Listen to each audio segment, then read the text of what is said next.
वळूयात पुढल्या बातमीकडे। मुंबईकरांसाठी महत्त्वाची बातमी आहे। रेल्वेचे वेळापत्रक पाहूनच घराबाहेर पडा, कारण मुंबईत तीनही रेल्वे मार्गांवर आज मेगा ब्लॉक आहे। काही लोकल फेऱ्या रद्द देखील करण्यात आल्या, तर काही लोकल विलंबाने धावणार आहेत। सीएसएमटी विद्याविहार आणि पनवेल वाशी दरम्यान सकाळी 11 ते दुपारी 4 वाजेपर्यंत हा मेगा ब्लॉक आहे। त्यामुळे मेन लाईनवर मस्जिद, सँडहर्स्ट रोड, चिंचपोकळी, करी रोड या रेल्वे स्थानकांवर लोकल थांबणार नाहीत। ठाण्याहून पनवेलकडे जाणाऱ्या डाऊन ट्रान्स हार्बरवरील लोकल देखील रद्द राहतील। ब्लॉक कालावधीत सीएसएमटी आणि वाशी स्थानकांदरम्यान विशेष लोकल चालवण्यात येणार आहेत। ब्लॉकच्या काळात ठाणे ते वाशी नेरूळ तसेच बेलापूर नेरूळ ते उरण या मार्गांवरील सेवा मात्र सुरू राहणार।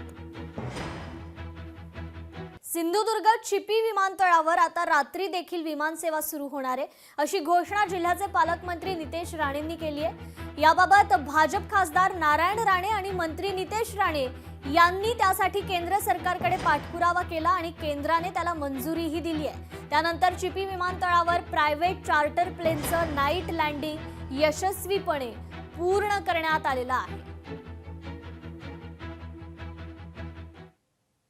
तर मुंबईकरांसाठी आणखी एक महत्त्वाची बातमी। पाणी जपून वापरा। मुंबईतील काही भागात 3 दिवस पाणी नसणार आहे। 20 जानेवारीपासून ते 22 जानेवारीपर्यंत पाणी पुरवठा बंद राहणार आहे। जलवाहिनी जोडणीच्या कामामुळे हा पाणी पुरवठा बंद राहणार आहे।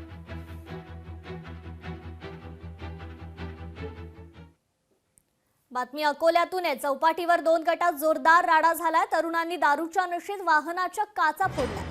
घटनेनंतर एका आरोपीला पोलिसांनी अटक केली आहे। घटनेमुळे परिसरात मात्र तणावाची स्थिती निर्माण झाली।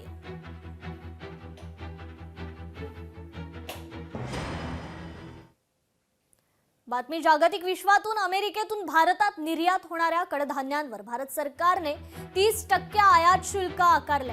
त्याचा फटका अमेरिकेतील शेतकऱ्यांना बसतो। त्यामुळे व्यापार करारावरील चर्चेत पंतप्रधान नरेंद्र मोदींसमोर हा विषय मांडावा अशी मागणी करणारं पत्र अमेरिकेचे राष्ट्राध्यक्ष डोनाल्ड ट्रम्प यांना अमेरिकेतील 2 सिनेटरने पाठवलंय। कडधान्यांवरील टॅरिफ भारतानं कमी केल्यास त्याचा फायदा अमेरिकेतील शेतकरी आणि भारतातील ग्राहकांना होईल, असं या पत्रात नमूद करण्यात आलेलं आहे।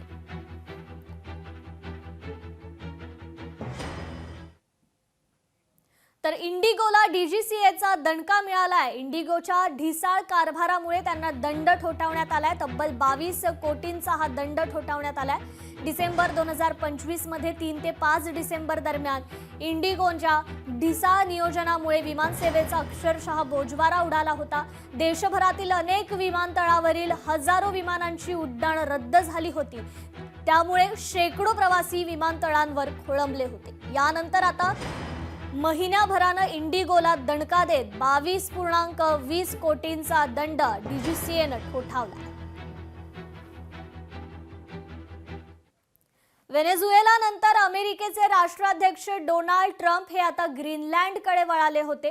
हा भूभाग वेळ पडल्यास डेन्मार्ककडून हिसकावून घेऊ अशी धमकी देखील डोनाल्ड ट्रम्प यांनी दिली होती। त्यांच्या या आक्रमक भूमिकेला मात्र युरोपातील काही देशांनी विरोध केला होता। या देशांवर टॅरिफ लादण्यास आपण मागे पुढे पाहणार नाही असा थेट इशारा ट्रम्प यांनी दिला होता।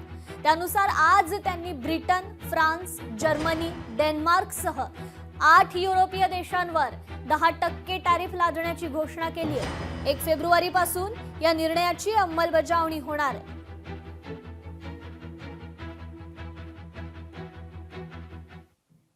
मुख्यमंत्री देवेंद्र फडणवीस यांच्या अध्यक्षतेखाली राज्य मंत्रिमंडळाची बैठक पार पडली। या बैठकीत विविध निर्णय घेण्यात आलेत। त्यामध्ये अटल सेतूच्या पथकरात आणखी 1 वर्ष सवलत देण्याचा महत्त्वाचा निर्णय घेण्यात आलाय। यामुळे वाहनधारकांना दिलासा मिळाला। याशिवाय मुंबई आणि नवी मुंबईला जोडणाऱ्या अटल बिहारी वाजपेयी शिवडी न्हावाशेवा अटल सेतूच्या वापराकरता पथकरात 50% सवलत देण्याच्या जुन्या निर्णयाची मुदत वाढवण्यात आली आहे। इलेक्ट्रिकल मोटार कार, बसेस यांनाही अटल सेतूच्या पथकरातून पूर्ण सूट देण्याबाबतचा मुद्दाही अधिसूचनेत समाविष्ट करण्यास मान्यता देण्यात आली आहे। त्यामुळे ई व्हेइकल्स धारक तसेच अन्य वाहनधारकांना दिलासा मिळणार आहे।